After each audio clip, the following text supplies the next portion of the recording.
And joining us is Sam O'Toole from New Frontier Ag in McCook, Nebraska. As we just head across the border, but Sam is our guy to let us know what's going on in the farm equipment business. So, Sam, normally we try to do this every quarter. It's been quite a while since you and I have had the opportunity to do this, so welcome back. Well, thank you. Okay, let's get into it. We know that 2020 has been one with challenges, but I think when we look at it, this farm machinery market is going to be one of the bright spots. Yeah, it's actually kind of slow during those first few months of COVID and everything, but things have really came back. I know here this last month we've had a great go with about all of our equipment. Sales have been great. The industry numbers, you look at those.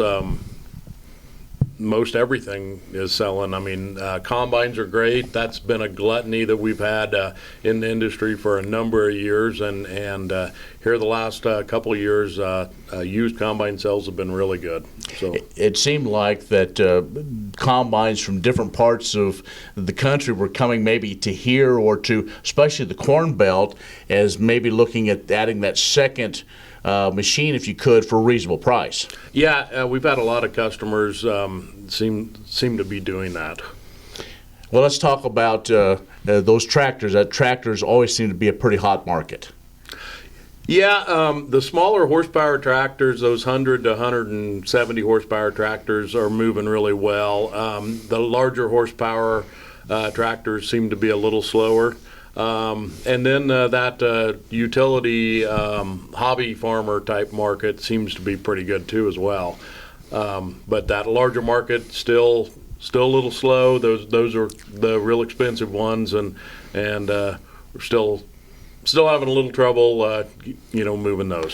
What about other those complementary pieces of equipment? Those ones that actually go and do. Have there been anything like for a while? It was finishers and tillage equipment, but then also could be sprayers in some parts of the country. This last year, the precision planters were a big thing, and I think they're going to still be a hot item. A lot of the rollers, anything to help with residue management, the weeds, sprayers, just a little bit of everything's moving. There's just not one item that's super hot. Well, Sam, talking about the hay equipment, it seems like maybe we had a little increase in acres, people wanting to do that, or other things to maybe utilize a swather or baler for some of those other type crops. Was that a big item this year? Yeah, the hay equipment was good overall. New and used sales seem to be pretty solid across the board.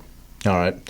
Sam O'Toole with New Frontier Ag in McCook is joining us. We're going to take a break. We're going to come back, talk financing, talk about some of those other opportunities and what he thinks 2021 might bring when it comes to farm equipment. We'll do that in just a moment.